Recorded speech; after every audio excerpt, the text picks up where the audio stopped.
Então, no ação penal 505, 49, 32, 38, continuidade do depoimento do senhor Marcelo Bahia Odebrecht.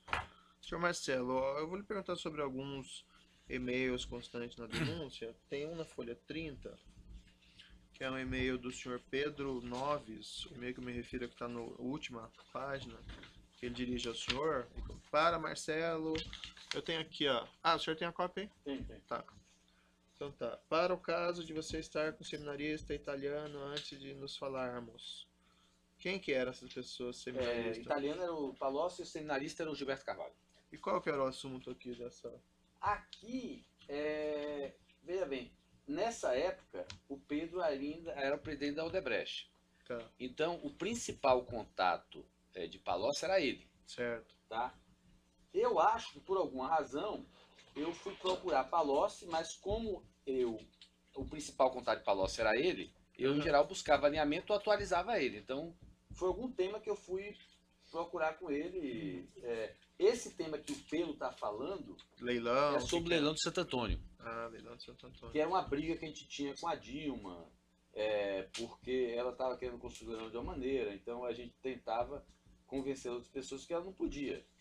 Então, por exemplo, Eletrobras estaria agindo a favor da Camargo Corrêa. Era uma briga intensa que tinha entre nós contra Camargo, Andrade. E a Odebrecht levava essas questões ao senhor Palocci. A gente levava dessas questões ao Palocci desde aquela época. O Palocci sempre foi nosso interlocutor principal junto ao governo. Que eu saiba, a origem da relação com o PT era Lula e Palocci. Eram as pessoas que a organização sempre teve mais relação. Então, desde aquela época, ou antes disso mesmo. Na página seguinte, ali na folha 31, tem um e-mail do senhor Cláudio Melo, que ele envia para diversas pessoas, inclusive para o senhor. Ele começa lá falando: pedimos para o Brani iniciar o pedido. Depois o Henrique da Cosan conversou com o Sérgio, o nome dele e meu, pois já o conhecia. Esse tema eu acho que eu refiz da crise, porque a Cosan era uma das empresas que estava na linha de negociação. E essa referência que pedimos para o Brani iniciar o pedido, era não, eu acho que o Brani eu não sei. Eu acho que o Brani pode ser aí nesse caso, eu não sei se... Acho estranho ser o Brani. Não, Branislav, não? Não sei. Eu acho que não é... Eu não sei se é o Branislav ou alguém lá de outras empresas, entendeu? Porque do jeito que ele estava pedindo para o Brani iniciar o pedido... pode ser que ele tenha pedido a Brani para iniciar o pedido de ter essa conversa. E aí depois o Henrique da Cosan conversou com o Sérgio, que deve ser Sérgio Bar, porque na verdade aqui é uma reunião com o Guido, né? Tá. Então pode ser que aí o Cláudio tenha pedido ao Brani para reforçar o pedido e depois o Henrique da Cosan conversou com o Sérgio Bar, que era o assessor de Guido, para marcar a agenda, e aí pediu também o encontro. Porque as empresas estavam querendo se encontrar com o Guido. Tá, mas o Brani não era assessor do Palocci?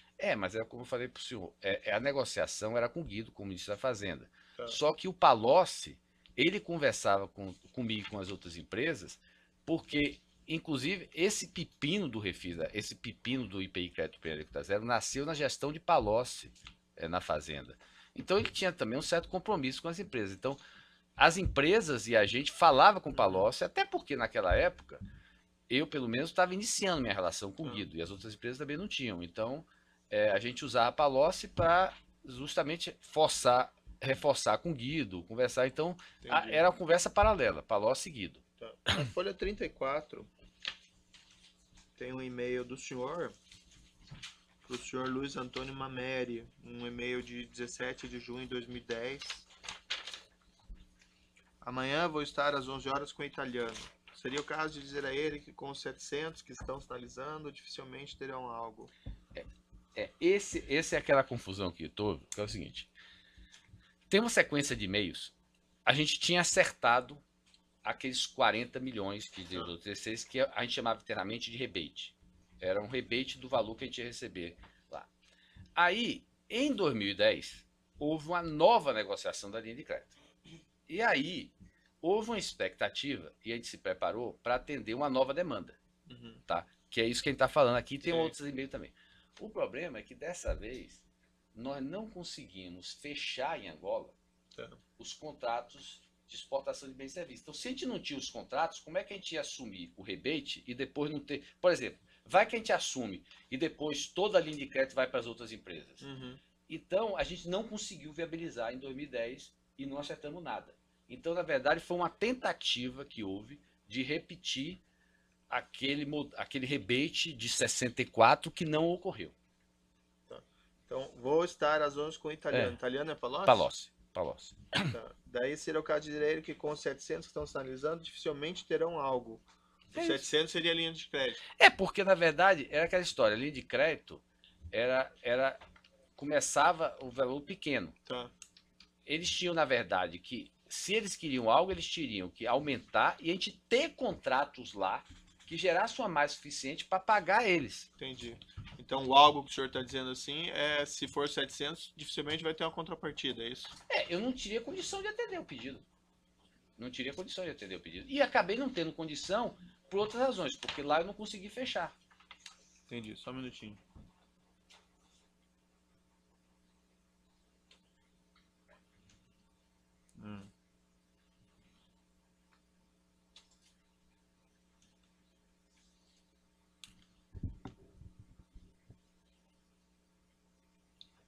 Tá, seguindo aqui.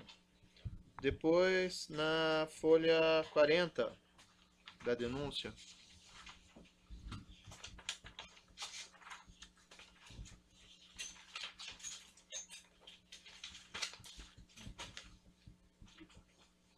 tem lá um e-mail de alguns horários, acho que é sua secretária, não sei, alguma pessoa relacionada do senhor, manda lá para Marcelo Bahia Odebrecht, procurou pelo senhor 13h50, deputado, e aí entre parênteses italiano. Quem é essa pessoa? Eu nunca me referi a outra pessoa que dá todos os e-mails aqui, que eu devo ter referido aqui. Italiano é o Palocci.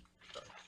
Mas eu vou ter que insistir em algumas perguntas para deixar isso mais claro em todas as circunstâncias que forem relevantes, tá? Sei que o senhor já respondeu.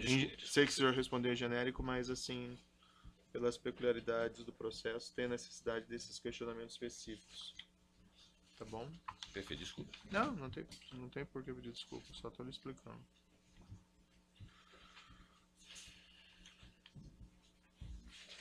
Tem uns e-mails na folha 44 da denúncia, que o senhor tem um e-mail lá embaixo, na segunda metade para baixo,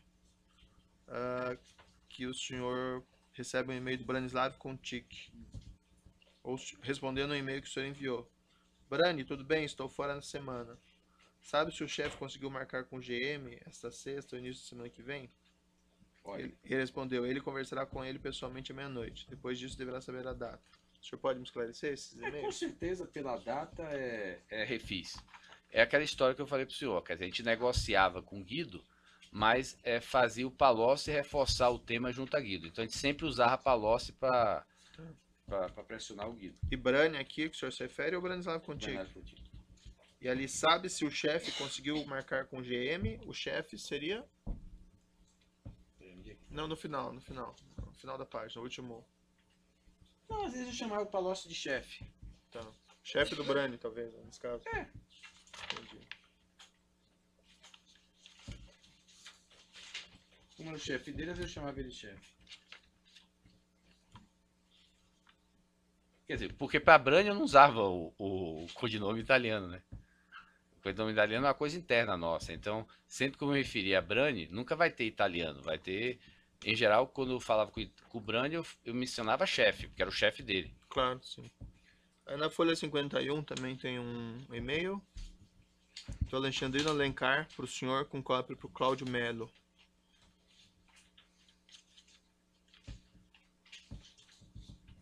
Senhor Alexandrino, falei, disse que foi positivo no conceitual.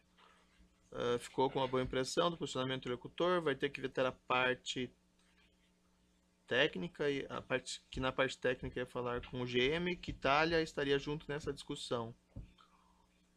O Itália estará em São Paulo na sexta-feira e vai abrir um espaço para encontrar o MO. Lembra qual que é o... MO sou eu, tá. Itália italiano, é a questão do refis. Tá. GM é Guido Mantega ali? GM é Guido Mantega.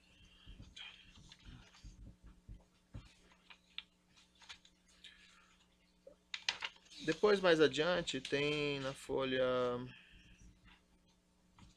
59, falando desse problema, a questão das sondas do estaleiro Paraguaçu. O senhor Rogério Araújo manda uns e-mails para o senhor. O senhor manda para ele também. Tem ordem inversa aqui, né? Mas consta lá, apenas para atualização de todos, em conversa com o diretor Duque, ele mencionou que caso haja interesse por parte do consórcio, teria que sinalizar com valor inferior a 700 por sonda. O senhor Rogério Araújo era interlocutor do Renato Duque na Petrobras? Eu não sei se era Rogério e Márcio, eu acho que eram os dois que... Tá. Eu não sei como é que Márcio... quanto de relação ele tinha direto, quanto era Rogério, não sei. O senhor pode me descrever o seu envolvimento nessa questão das sondas? Excelência, essa questão das sondas, na verdade, sempre foi uma questão complicada dentro de casa. Tá. Nós tínhamos duas empresas, isso nasceu lá em 2009. Esse assunto do projeto de sondas, na verdade, é o seguinte, lá em 2009 não existia ainda nem ideia da gente construir no Brasil. 2008 e 2009, tem até uns e-mails na denúncia do Barusco pedindo nosso apoio para defender as teses da Petrobras junto à Dilma. Nasceu o seguinte, a Petrobras fez um lançamento de uma licitação para fretamento de sondas, que era um negócio da Odebrecht Óleo e Gás, e na época nós tínhamos interesse. Nós íamos comprar as sondas da Coreia e fretar a Petrobras. E a ideia era a Petrobras fazer uma licitação de 40 sondas. Eu acompanhava isso através eu era presidente do Conselho da Odebrecht Óleo e Gás. E era um investimento relevante. Cada sonda, 600 milhões, era um investimento aí, eu tinha um acompanhamento mais de perto. Bom, aí a Dilma ficou chateada quando descobriu que, não tem nenhum sentido. Quer dizer que a Petrobras vai fazer essa licitação e todas as sondas vão ser compradas no exterior, tá? E a Petrobras mesmo dizia que aqui no Brasil não tinha capacidade de fazer isso.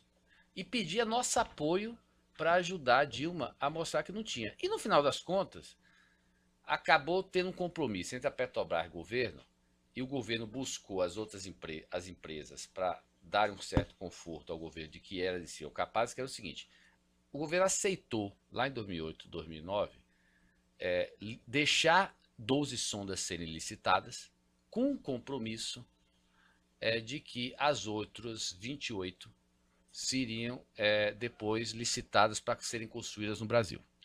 E aí começa a discussão interna nossa, porque para a Odebrecht Óleo e Gás era ruim fazer no Brasil, porque essas sondas, quase todas as sondas do mundo foram feitas na Coreia. Talvez umas poucas foram feitas em Singapura. E o Brasil queria inventar e construir sondas aqui no Brasil. Inclusive com conteúdo nacional absurdo, que era uma briga que eu tinha, porque, para você ter ideia, a sonda feita na Coreia, que construiu quase todas as sondas do mundo, 35%, a informação que eu tive é que 35% do conteúdo é coreano. Sim. E o Brasil queria produzir uma sonda com 60% de conteúdo brasileiro, quer dizer, coisa de maluco. E aí começou a discussão, a gente descobriu, claramente os preços aqui não eram viáveis, e aí tinha uma pressão enorme, principalmente da Bahia, Jacques Wagner, e do Eduardo Campos, que era uma relação que a gente cuidava, porque a gente sabia do potencial dele, para a gente construir um estaleiro na Bahia e Pernambuco, para fazer as sondas, para participar, e a gente querendo cair fora e ficar só na parte de afretamento e comprando as sondas da Coreia. E aí o senhor vai ver, tem várias discussões aqui, a gente achando uma maneira, será que tem como compensar? A gente ganha o afretamento e compensa, mas eram empresas diferentes dentro do grupo, com sócios diferentes, não tinha como compensar uma coisa com a outra. Então, olha só, nós nunca chegamos internamente a uma conclusão, nós nunca nos entendemos, tanto que é por isso que eu nunca acabei levando esse assunto. Agora, a pressão vinha sempre de lá para cá, a gente participava, o presidente dizia que vocês têm que participar, e vinha com esse modelo, vocês é que tem preços altos, e dizia, o preço aqui. E aí vieram, que a gente não teve nenhuma participação, vieram com a ideia do tal da Sete Brasil. Que, na verdade, qual era a ideia dela? Não sei que participação ela teve, eu acho que o Gabriel deixou claro, na época todo mundo entendia, e a gente entendia o quê? Eles sabiam que o custo de construção do Brasil era maior do que o coreano. Sim. Aí eles inventaram um modelo Sete Brasil que teria financiamento barato, custo de capital barato E quando você joga custo de capital barato com custo de construção caro, você sai com a tarifa que é aceitável para a Petrobras.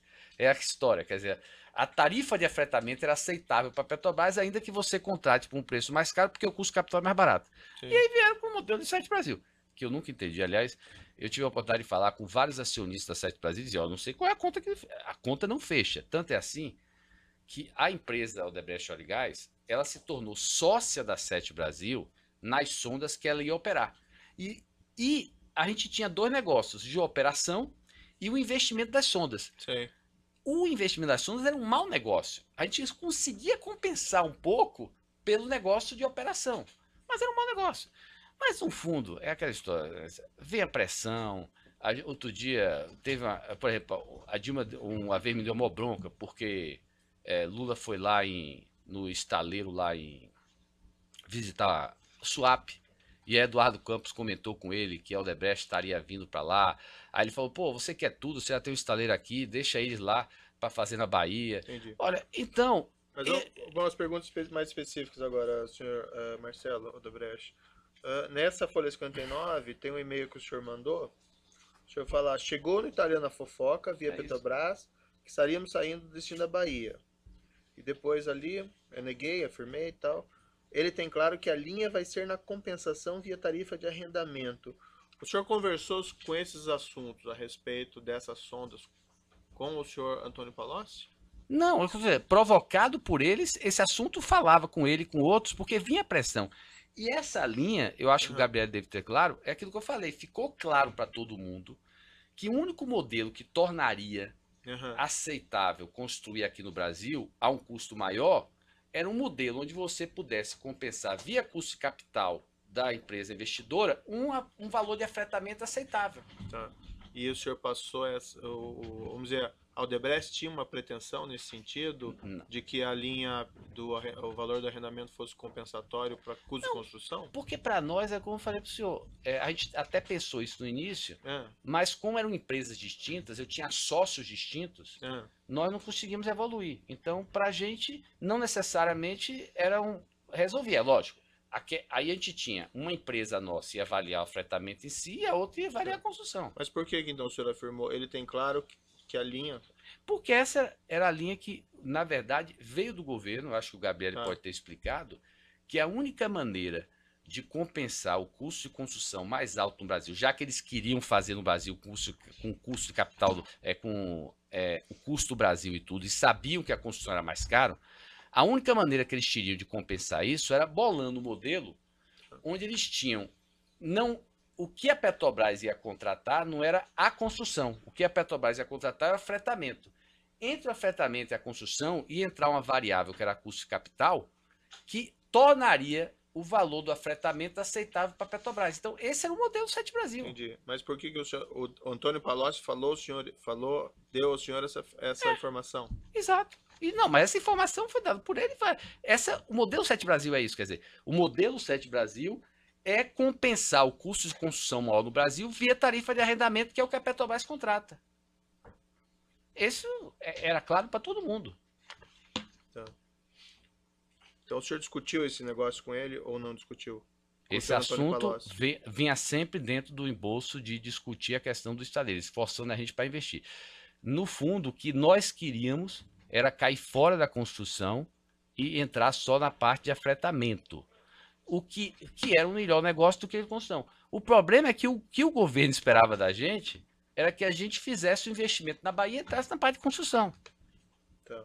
Mas o senhor discutiu esse assunto com o senhor Palocci ou não? Isso que eu não... Também, mas não foi nesse contexto, mas não foi muito com o Palocci, não. Esse assunto não discutia... Por exemplo, esse assunto das sondas, eu até discuti mais esse assunto com a Dilma do que com o próprio Palocci, porque esse negócio de preço, tudo, era mais a cabeça dela. Então esse assunto até das sondas foi mais discutido com ela, tanto é assim que tem até um e-mail que eu mando para Márcio, de uma reunião que eu tive com a Dilma, sobre outro assunto, que era de arenas, tudo, que estava tendo problema, e aí ela puxou o assunto das sondas, dizendo, pô, vocês com preço alto, eu vou bolar um modelo, que era o Sete Brasil, sim, onde eu vou permitir novos entrantes para quebrar o preço Brasil. Qual era a cabeça dela?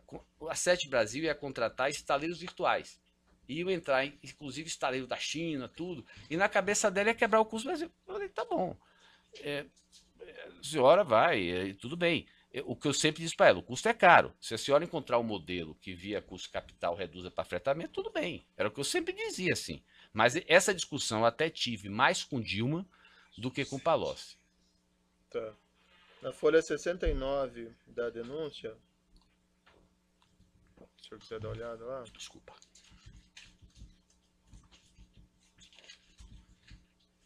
R$ 69, Ah, isso. desculpa, assim. Tem um e-mail que o senhor enviou para o Rogério, Márcio e Fernando.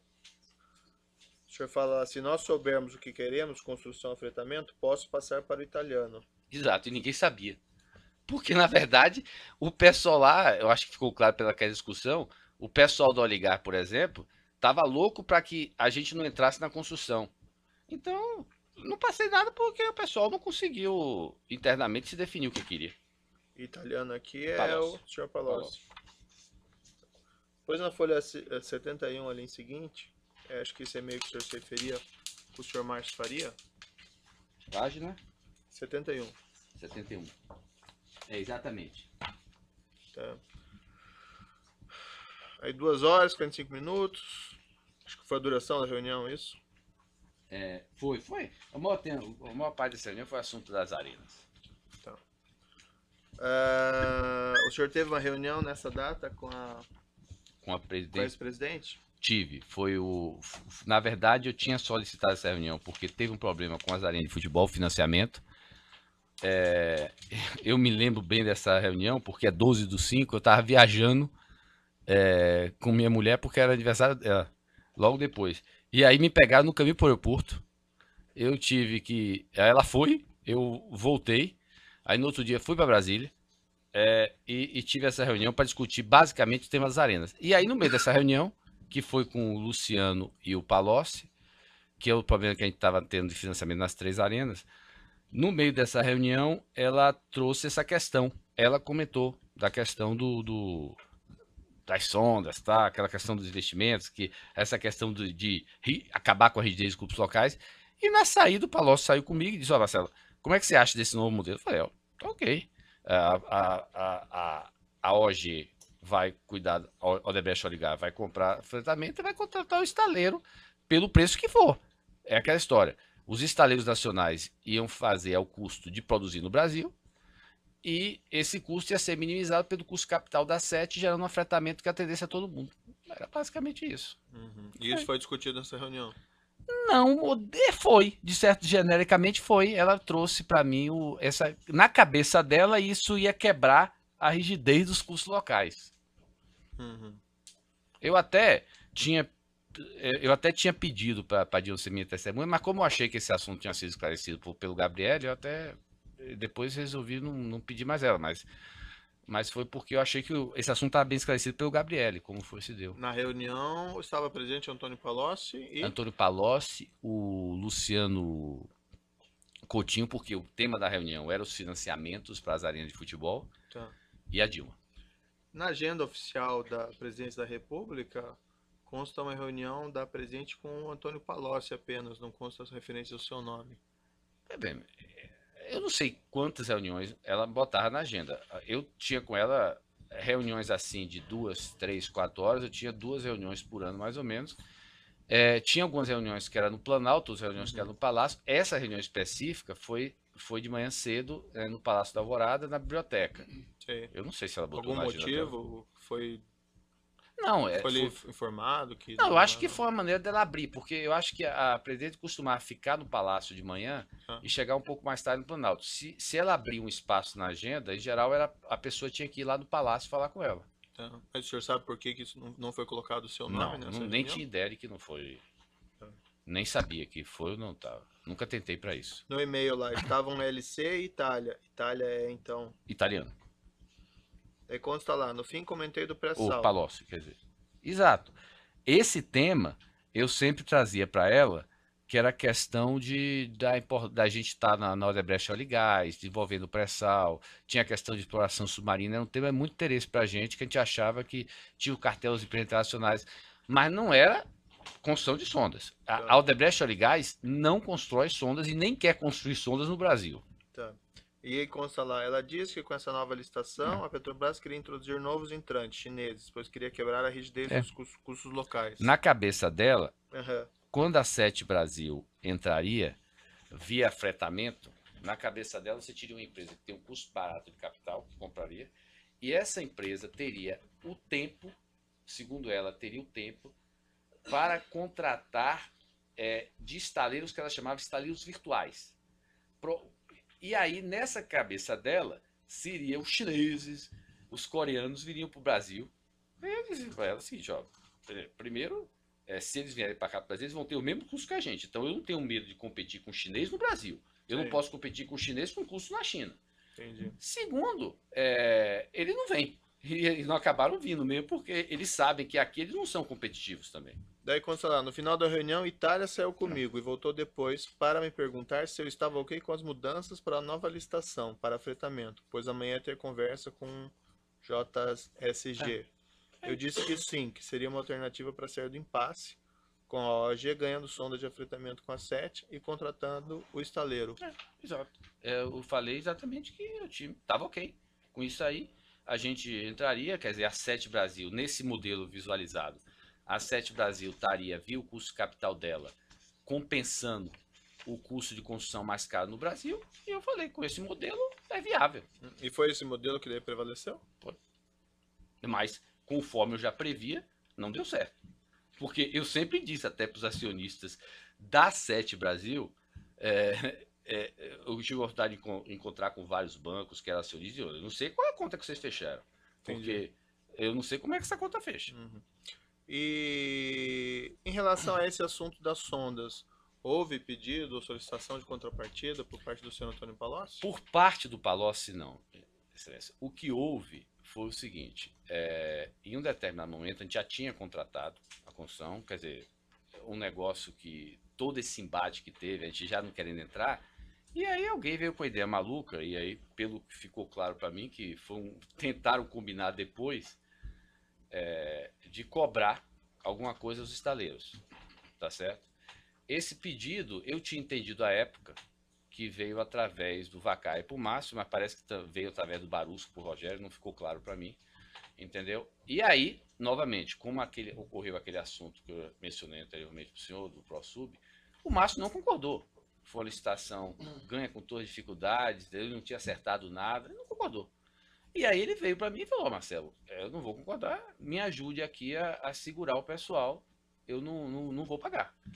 Aí eu fui, sim, para Palocci, e com aquele melhor, Palocci, a minha relação com você já envolve toda a relação do grupo. Se tem algum tema que algum executivo acerta e concorda, ok. Agora, se ele está para mim buscando meu apoio, isso já engloba, não vamos pagar, entendeu? E não pagamos.